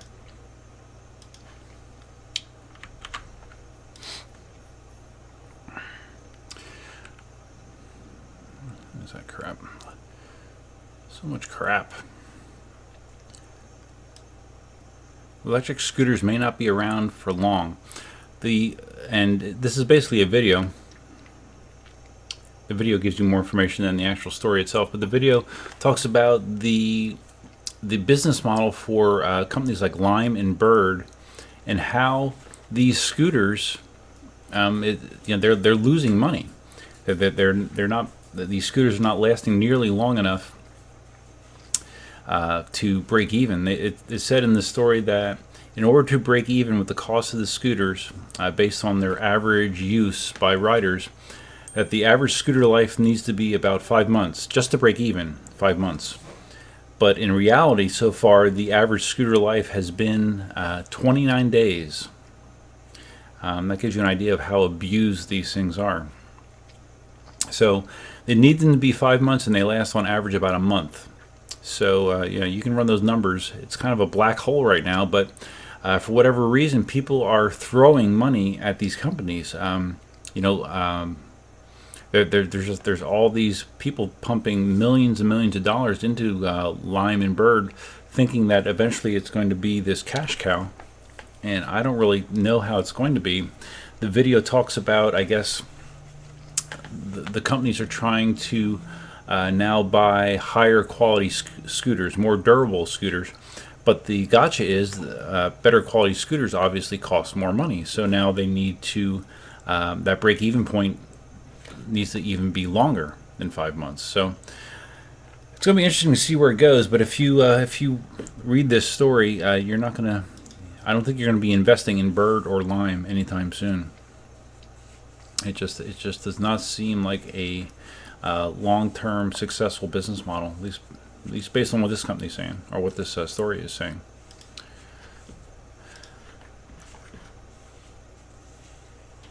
I didn't check my chat. Hold on. Oh, Brett's here. Hey, Brett, what's up, man? Jose A. bought your first wheel from Dion. Yeah. I was considering Dion as a source for my first wheel as well. You got your Gotway MC M4 from him. Okay, cool. Yes, I know that he was also a DJ. I remember him talking about that. And I think he was also really into drones as well.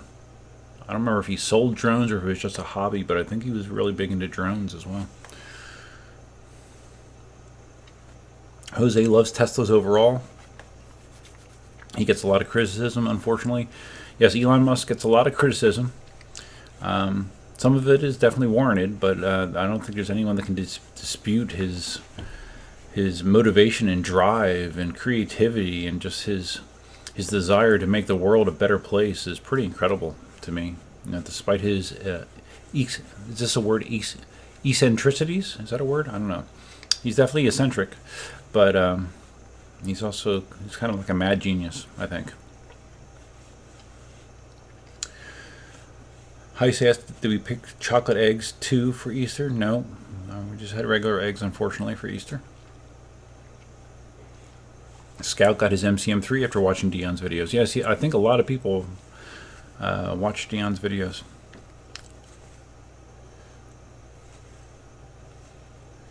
Jose says, hey Duff and Cindy, what do you guys think about the battle between Gotway and KingSong? Tesla and Nikola versus KingSong X.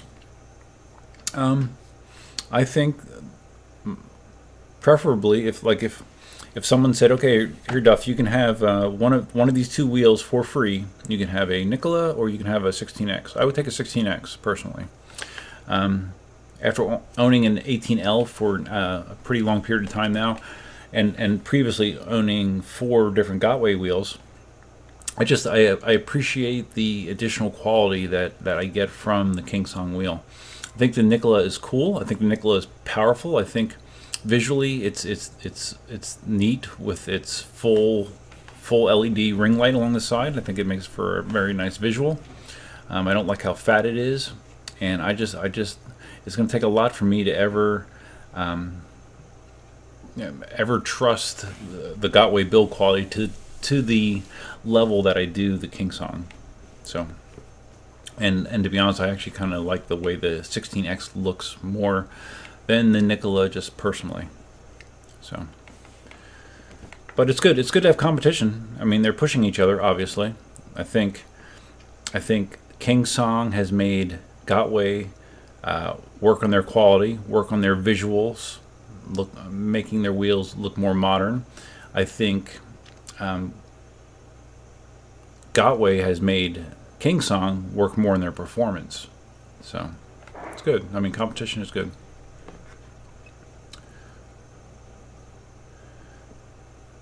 Clay said you just sent a text. I don't have my phone here, Clay, but I will show Cindy.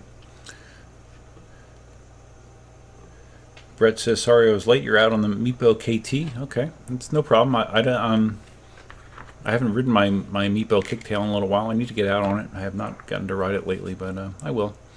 Cindy rode the Backfire Ranger today. She loves that. She really, really loves the Ranger. Jose says Doug is on point 100. I don't know what did Doug say that he's on point about. I don't know. I'm not sure. Okay, so anyways, the last thing on my notes that I wanted to talk about was Marty took his 18XL on his famous mountain stress test. You know, it's a very steep and long section of the trail around him that he has overheated a bunch of wheels on. There's a few wheels that have made it to the top. His MCM 5 made it to the top without a problem. He made it up to the top on his MSX, and he's also recently he went up on his Tesla, which actually he did after the 18XL. And he was disappointed with the performance of his 18XL. It seemed like it did not dissipate heat very well. It got to 79 degrees, and I don't think he ever actually was able to ride it all the way up to the top. He had to keep stopping and waiting, and he got back on it. It would heat right back up. So he was not very happy with the heat dissipation on the 18XL. Like I said, it got to 79 degrees, did an extreme tilt back. When he did the same test on the Tesla a couple days later, the max temperature that thing got up to was like 50 or 53 degrees Celsius. So that's a tremendous difference. And I'm curious why there was such a huge difference in performance. I know the Gotway wheels have the fans inside, and but my 18L has a fan in it as well. But I don't. When I had the sides off to do the battery work on it, I don't recall where they are. But I am surprised that it does not dissipate heat better. I read something where Marty said in a comment that he thinks that the heat sink on the Gotway wheels is exposed to air, whereas it's sort of covered on the KingSong wheels, and his theory was maybe that prevents it from dissipating heat as well. But the bottom line was he was not happy with the hill climbing performance of the 18XL, not because of power, but because of heat. It could not handle the heat that was generated doing that kind of ride. So I thought that was interesting. I'm glad he took it up there, but I am surprised that it did that well. It did that poorly. He did the same test with a KingSong 18S, the big tall 18S, a while ago, and he was able to get right to the top of the hill with that, and then it overheated just as he got to the top. So the 18S actually performed better than the 18XL did. So that was kind of interesting. So it'll be interesting to see if that performance is better, like for example with the 16X. Down the road, we will see.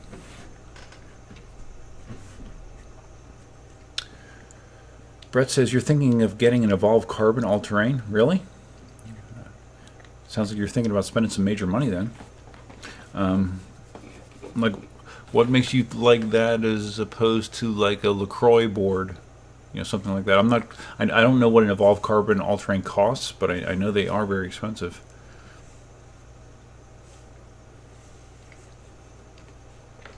Daniel says, I can't trust Marty. He's a Gotway man. Yes, he is. He is definitely biased towards Gotway, but he does love his 18XL, and he has established that his 18XL gets better range than his MSX.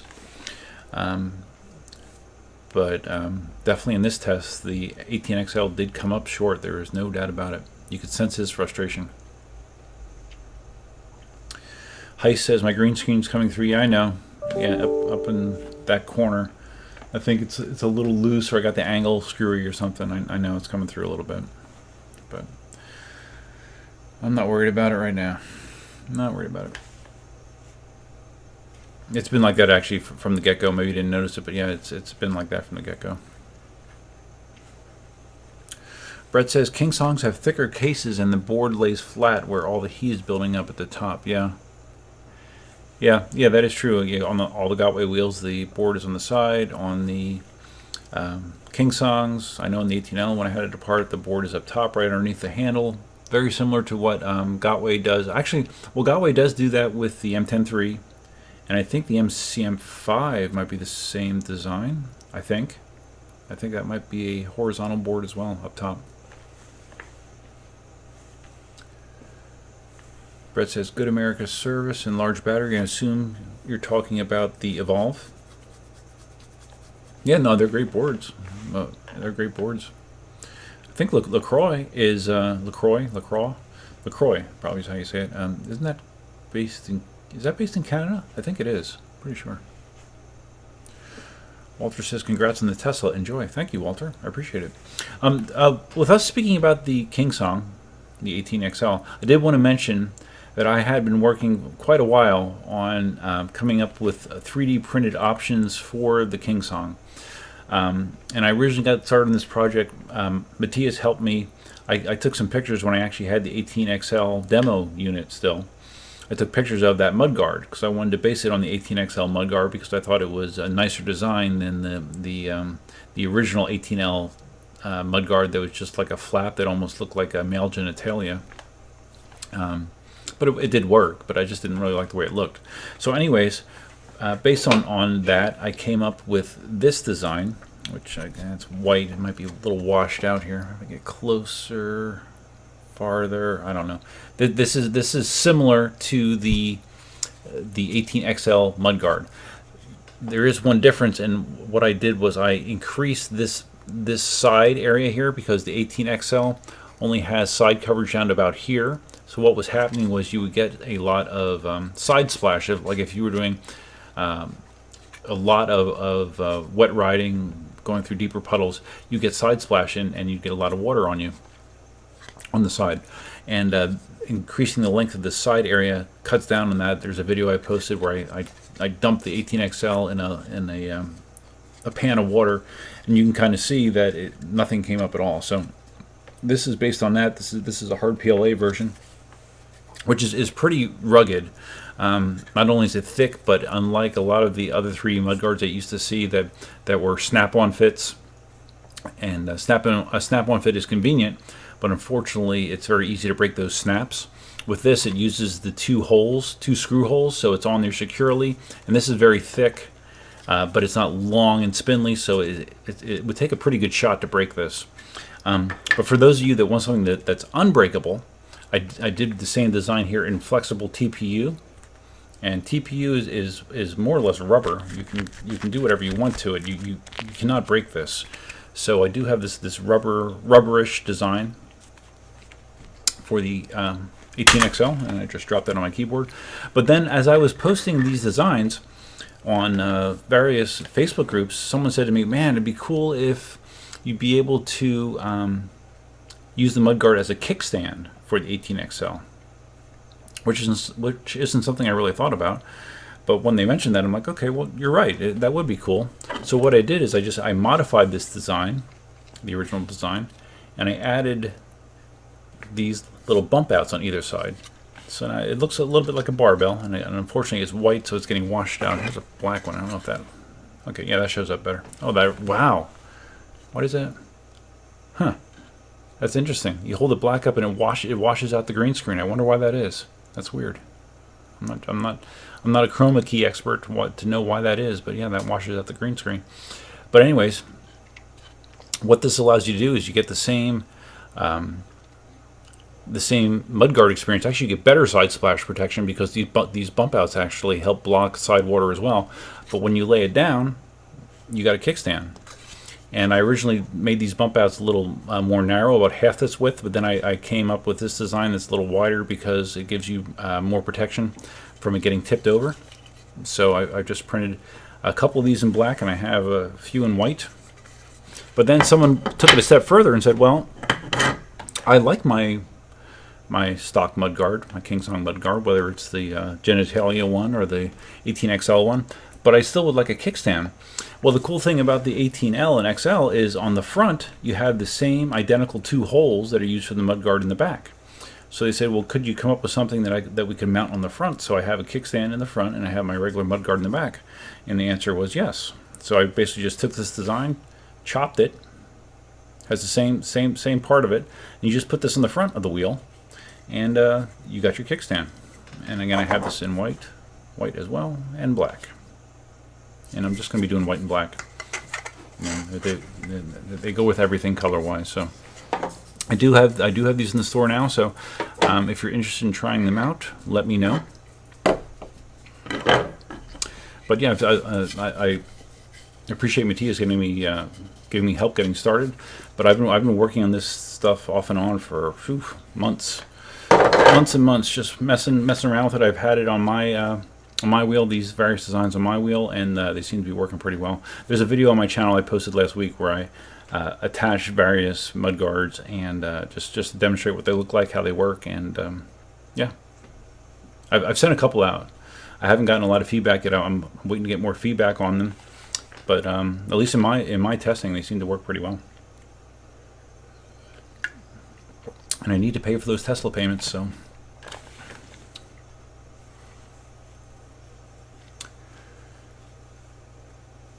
Brett says your one wheel should be a future Motion Tuesday. Okay, Brett. Yeah, I remember you said that your board died on you. Be sure to let me know what they say. I'm curious. I don't. Is yours still in the warranty period, Brett? I don't remember. I think you said it was. But I sure hope it's not that normal. Oh, there's water. There's water in there somehow. Not covered under warranty. Sorry, it'll be $600. That seems to be the standard answer that a lot of people get. Walter says, I agree the 16X looks good, but 18 inches is more my riding style. You wanted the 18XL until Marty's uphill vid. Well, Walter, I don't know. I mean, unless you do a lot of that type of riding, maybe you do. And then if that's the case, then I could understand the reservation. But otherwise, I mean, the 18XL has a lot to offer. And if extreme, and that is a very extreme test, if extreme uphill riding is not part of your normal riding routine, I don't know that you should write off the 18XL. But it's your money. Spend it how you want. Brett says, can you make one of those kickstands for the ACM2 in black? Well, the problem is, Brett, is I don't have an ACM2. Well, although Daniel does, Katie's boyfriend does have an ACM2 actually. So I could get that. Maybe, I don't know. But the thing is even if you did use something like this, more than likely, I wouldn't do a press fit, like a snap fit, because it's just going to break. So you would have to probably drill holes in the case to make it work.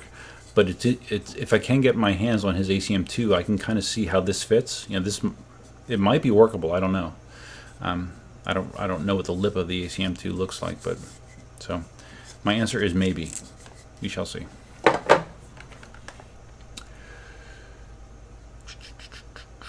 Heist says, next step, on the front, mount kickstand a built-in whistle. I don't know, how would that work, Heist? I'm not sure. An interesting idea. Jose A says, hey Duff, my MCM4 is the high torque version. Yeah, I had an MCM4 too as well, a year or two ago. Mine was the high torque version as well.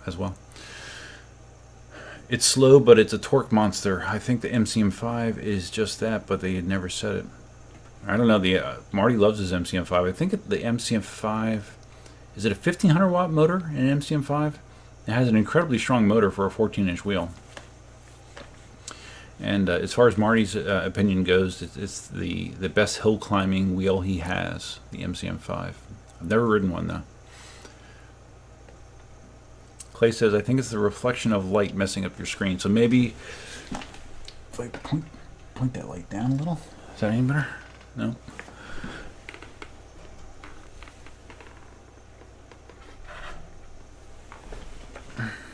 Yeah, it's still there. I think it's the wrinkles. It is. There's some wrinkles up in that corner, and wrinkles cause garbled backgrounds.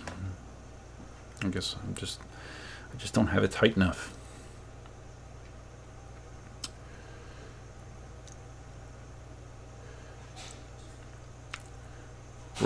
Brett, in regards to his one wheel, you ordered it February 18th and you received May 17th, 2018. Oh, so Brett, do they, in that situation, I assume that your warranty is effective May 17th. I hope it's not based on your order date; it's based on your receive date. And that's that's cutting it close. I hope whatever it is that is wrong, they fix it quickly and under warranty. That is my hope for you. Scout says you like the torque and braking power, you top speed. Yeah, I remember with my MCM4, I think the fastest I ever got it up to was maybe 18 or 19, and it was working hard to go that fast. And since it's a 14-inch wheel, it just I wasn't comfortable going that fast on it. It didn't feel good.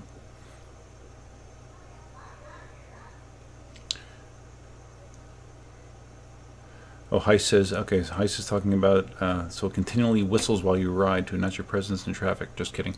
Well, it's funny you said that. They do actually, one of the things that a lot of people print, 3D print, is whistles. So you can 3D print a whistle. I don't know that you could 3D print one that does what you said. And it would probably look pretty damn funny.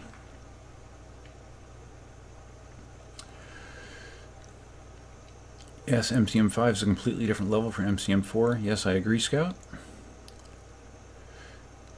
Jose says 18.5 max speed on the MCM4 high torque. Yep, that's about as fast as I got it. It felt plenty fast enough. Plenty fast.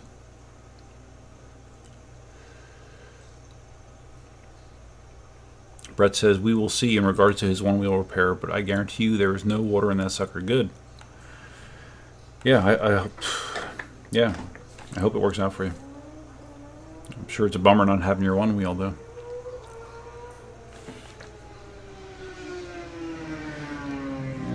People speeding on our 30-mile-an-hour street going about 80.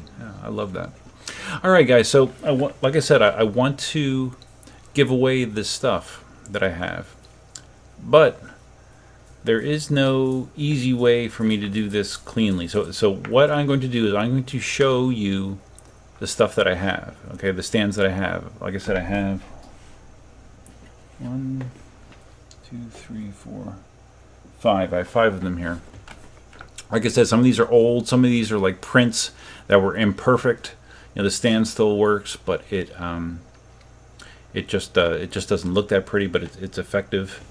But like I said, they've been collecting on a shelf that I have, and I haven't been using them. And I didn't think that they were good enough to sell in the store, so they've just been sitting around. So they've been just sitting here. So what I'm going to do is, like I said,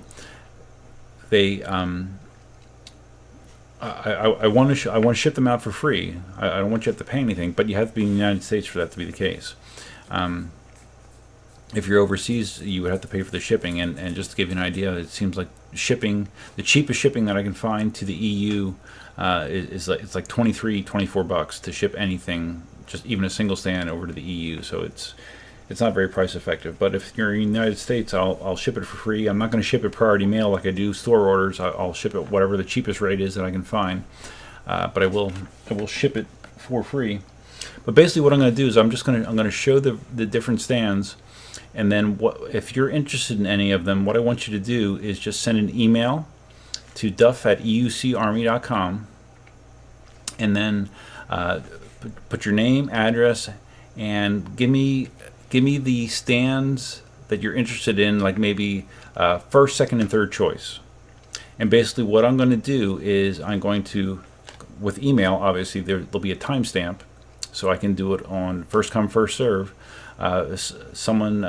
Whoever says they want a certain stand option first, they get it. And then if the second person wanted that stand that's not available, but then their second choice is available, they get that. If that's not available, they get the third choice. So that's the way I'm going to do it. All right, so it's free, so you can't complain about it, right? So anyways, let me show you the stands I have, and then you can write them down or however you want to handle it. But I showed this one earlier. This is an original 2.0 stand, orange. No branding. Very effective, but this is these original stands are wider. These work well with Gotway wheels. This will not work with a KingSong wheel. It's too wide for a KingSong wheel. So if you have a Gotway wheel, this will work. This will work with an Inmotion. This should work with like a Ninebot 1E Plus. This will not work with a KingSong wheel. So here's stand number 1. Stand number 2 is the same thing in black. Again, works best on a Gotway. Inmotion. Ninebot. Will not work with a KingSong. With the KingSong, with the pedal design, you need a more narrow stand so it fits inside that little flap that folds down from the pedals. So you need a more narrow stand for a KingSong wheel. So stand number 2, black. Stand number 3. This is a bolt together 3.8 stand. This is more narrow. This is like 14.6 centimeters. This would actually work with a KingSong wheel, but it also works with all the other wheels as well. Yeah, you can put this with a Gotway, an Inmotion, whatever. So yeah, this is stand number 3. This is a 3.8 bolt together stand, blue and black. Just for you, those of you keeping score at home. And let's see, what's this? Okay, this is a 2.1 stand, and again, this looks a little gnarly. I don't know if you can see it in the camera. It looks a little, inside's a little bit rough, but this is the narrow version. So this would work. I got to put different bolts in here. This would work with a KingSong wheel as well as all the other Gotway wheels. And this is just one, like a print that didn't finish for some reason, but it is still usable. So this, refer to this one as 2.1 blue and black. And then the last one I have, this is really a interesting one. This is actually, yeah, this is actually my, oh my goodness, it's very hairy. And it's green, so it doesn't show up in the chroma key. Take my word for it, it's green. This is actually PET G. This is an experiment, which is another 3D printing filament type. This is a PET G stand. PET G is generally a little bit stronger than PLA, but it's problematic. And it took me, I don't know how many attempts to even get this, which is less than perfect. But this is a PET G stand, green and yellow, and even this is a little bit wonky. Like you can see, like the interior supports, like this side is short, this side is longer, but it works 100%. It's strong. It's sturdy. Just a little bit on the ugly side. You could probably clean it up a little bit with some sandpaper. But this is the narrow version as well. So this would work with a KingSong, Gotway, Inmotion. Works with most wheels. So yeah, that's the last one. So anyways, like I said, send an email to duff@eucrarmy with your address and choice 1, 2, and 3, and then based on the time that I receive those, I will send them out. No, I'll let you know when I send them. I'm not, like I said, I'm not going to be sending them with shipping that has tracking, so it may take a little bit to get to you, but it will get to you. And yeah, this is part of my clean out process, and my way of saying thanks for all your support, all you people that come in here in the live streams and support me. It's much appreciated, and I'm happy to give away these few things as a token of my appreciation. Jose asked, do I have a Venmo or a Cash App? No, a Venmo. I do not. I have PayPal. But like I said, if you're in the U.S., you don't need to pay me for them. If you're out of the U.S. and you're willing to pay for shipping, we can talk about it. But it's like I said, it's cost prohibitive. That's been my viewpoint. Actually, I did sell a stand to the UK last week. I haven't even sent anything overseas lately because Ian now makes the stands, so you can get a stand from Ian if you're over there. But I did send a stand over to the UK last week, and it was $24, something like that. He got it in about 4 or 5 days. And the only reason he bought from me instead of Ian was, I guess Ian is just selling his stands I think he only has one option. It's black and it's the press fit. And the guy that bought from me, he won blue, and mine were bolt together, and that was what he wanted. So he was willing to pay. I think he wound up paying like 46 or 47 bucks total. So, but he likes it. He got it. He received it. He likes it. You know, I use quality stuff in there. I got stainless steel bolts and nuts, and they're very, very sturdy. I've never had one break on me yet. So, and I've been using them for quite a long time.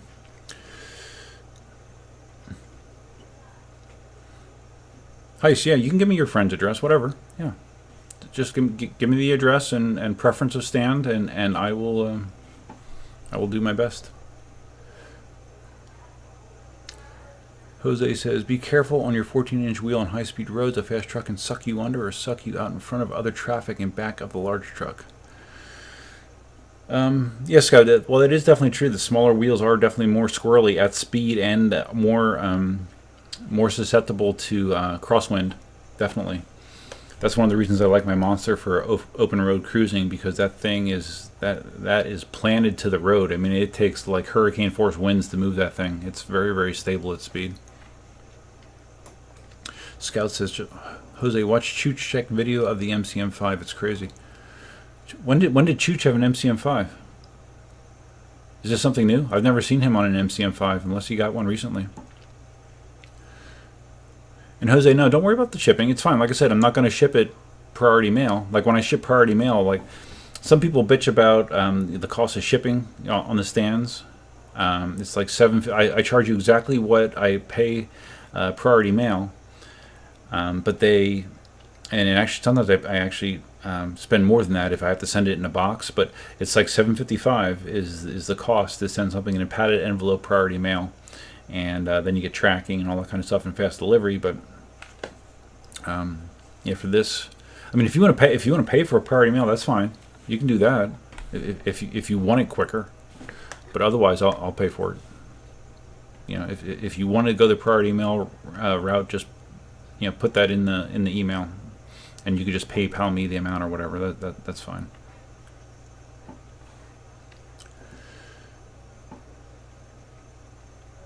Let's see, Jose, you're in New Jersey, 4 days. That's fast, yeah. Clay says, do you make one-wheel stands also? Clay, I actually have a one-wheel stand that I did make, and I did design from scratch, that I've used for my one-wheels since day one. So the short answer is yes, I do have a design for it. The long answer is I have not listed them on the store for sale. If you're interested in one, I'll make you one. It's no problem. They take a while to print, and you got to print them at a pretty high infill density number to make them strong, But yeah, the one I've had, it's been great since day one. It's the type where you stick the one end in, and then it just kind of wedges itself in between and just leans back a little bit. So you have to get the distance in between just right so it balances correctly. But yeah, mine's been working good. And it says I have one wheel. It says one wheel across the front. I'll take a picture of it. I'll post it. I've never talked about it or posted it on the store just because of time, and also because there's lots of one wheel stands out there. People make them out of metal and wood, and I've seen other people 3D print them as well. So I've never bothered to put that on my store. But yes, the answer is yes. I can make one. Scout, just last week. What did you do last week, Scout? What happened last week, Scout? You got sucked under on the 14-inch wheel? I hope not. Oh, you're talking about Chooch. What, did he buy an MCM5? Or did E-Wheel send him one? I'd be surprised that he would buy an MCM5 just for the way he rides. Let me look.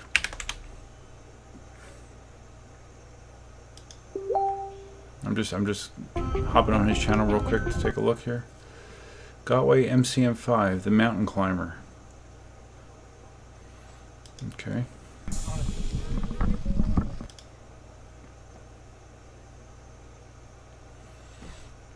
All right. I see the video. I'll watch it later. But did you? So he didn't say if he bought it or not. That'd be interesting if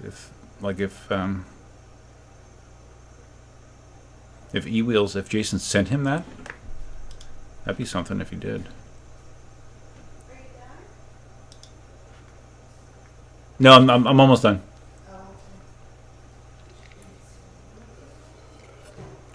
I'll have to watch the video. But that would be interesting if he was spiffed in MCM5. Wow, I must be doing something wrong if that's the case.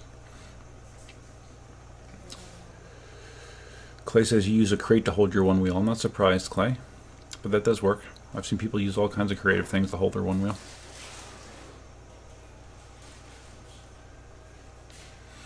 Yeah, an MCM5 would be great in his area for sure, because it is a great climbing wheel. So, okay, guys, I think I'm going to wrap it up. Like I said, send me your emails, and I will. I'll let you know. I'll be sorting through these, tomorrow or whatever, and let you know which one you're getting based on preference. Send me at least 3 choices, just to be safe. And I appreciate everybody coming into the live stream tonight. I will be converting this to a podcast and posting it probably tomorrow sometime if I get some time.